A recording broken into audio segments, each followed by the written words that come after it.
Hello friends, welcome or welcome back to my channel. If you're new here, my name is Jill. I am an author, artist, and creative entrepreneur in my early phase, and I've been sharing the process here on my channel of reinventing my creative business since January. So in today's video, I am continuing my sporadic series on how to self-publish a book.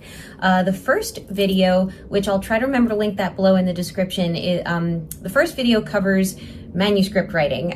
It's not very in-depth. I'm doing a very high-level overview of the process that I used to self-publish. And since this is the second video in the series, I'm going to now cover illustration. So I do want to preface by saying that the process of self-publishing a book can be a bit non-linear, so I don't want you to look at this series of videos as, oh, I have to do things in this exact order or exactly how she's telling me to do it, because there are so many routes to self-publishing a book, and this is just one of them.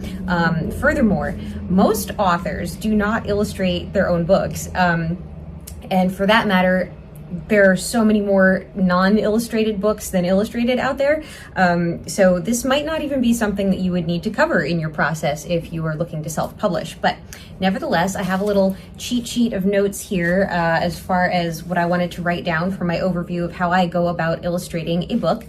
Furthermore, I do want to mention I have self-published 2 books so far. They are a series, Peanut Butter and Jelly Sandwich.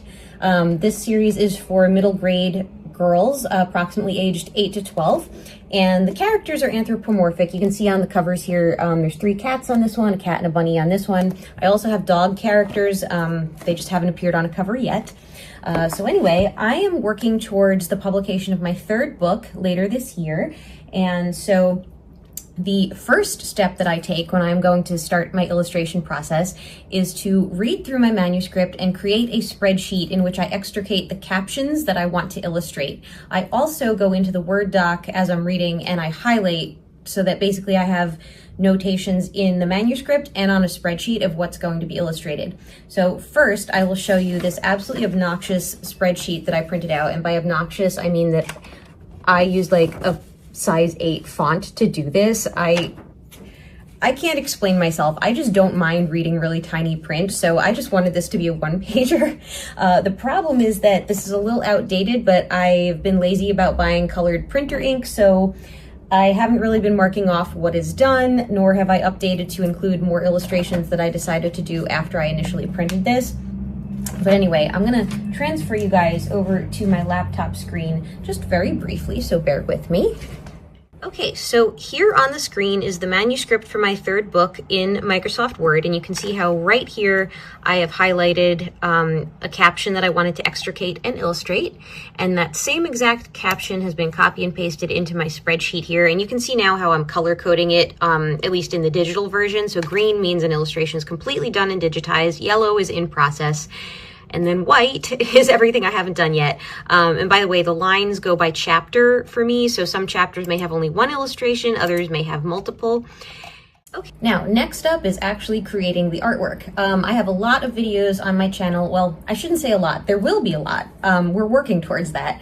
I have several videos, I should say, that depict me working on my desk on illustrations. They're generally titled Draw With Me, and I do them with the overhead camera, so you can actually see how I sketch out an illustration. But for this video, I'm just going to do a very quick overview. So first I do a rough sketch. This one is in process. I have some little notes in my margin here, things that I want to fix in the digital version, and also I've listed the characters because I have to draw out a total of 8 for this one.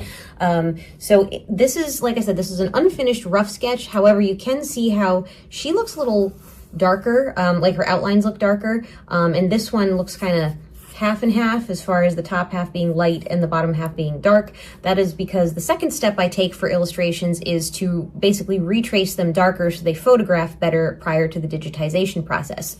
So really quickly, let me show you a finished sketch from my previous book. So you can see how this looks a little more composed and refined because it's a finished sketch.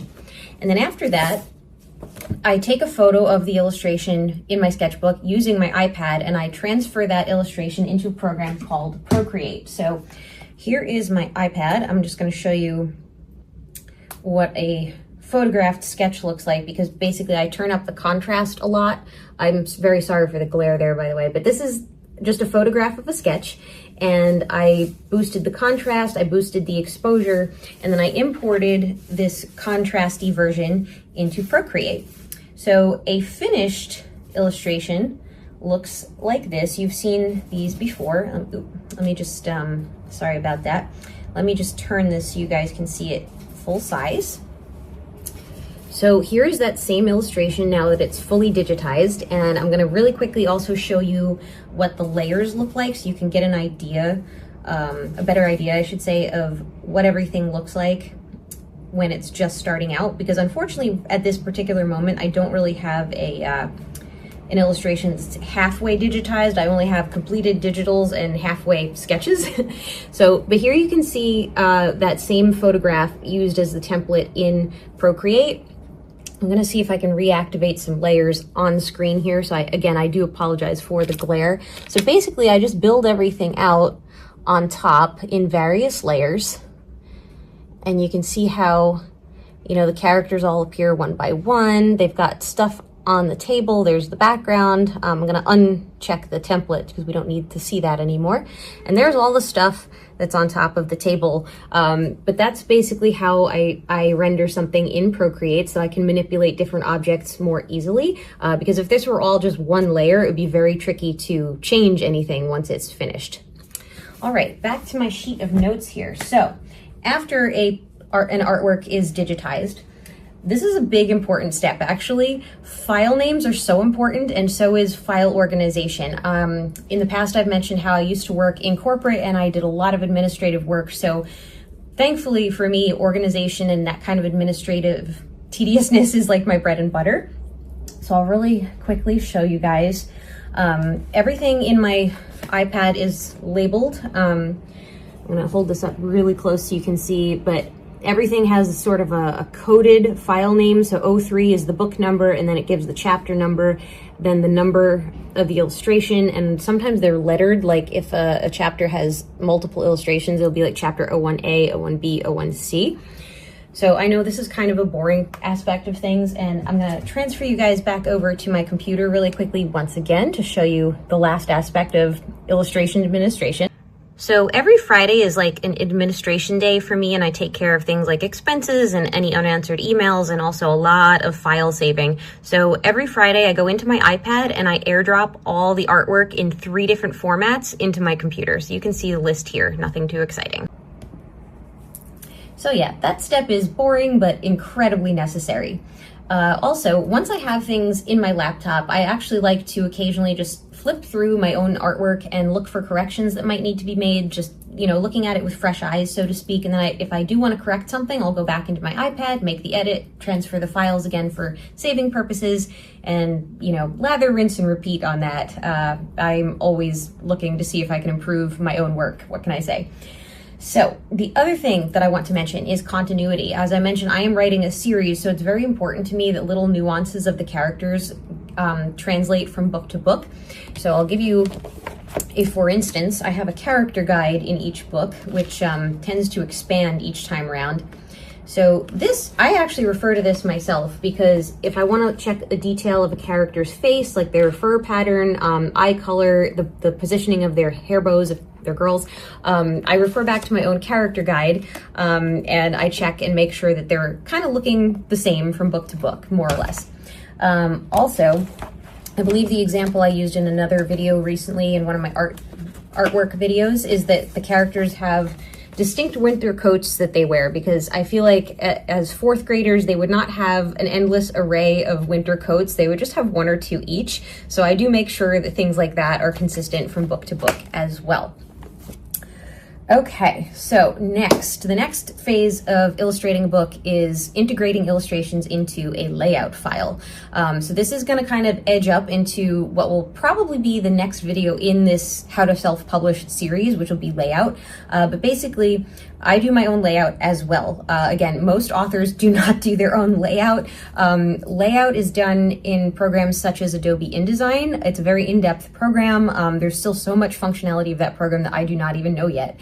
But anyway, I don't want to really transfer you back over to the laptop into that layout software per se, but basically everything has to be put together in page spreads. And as I do that, I mean, obviously the text takes precedence.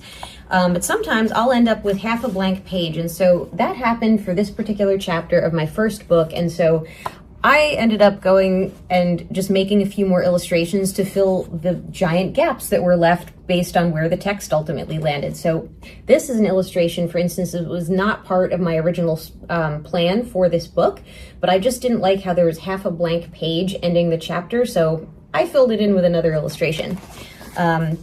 Same thing happened with this one, and it's actually, this ended up being one of my favorite illustrations in the whole book.